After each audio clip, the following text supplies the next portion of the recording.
So ito nga po mga kahugo, no, naisipan ko po lumabas at tingnan sa mailbox kung dumating na po yung ating Alberta license.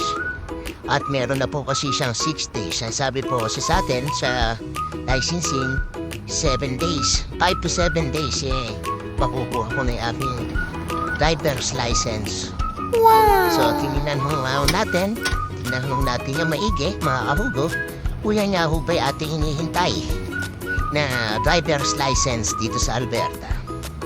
So, excited po ako dyan.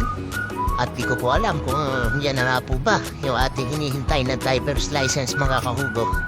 So, samahin niyo po ako, mga kahugo. At tingnan po natin kung talaga bang ito na yung ating hinihintay na driver's license.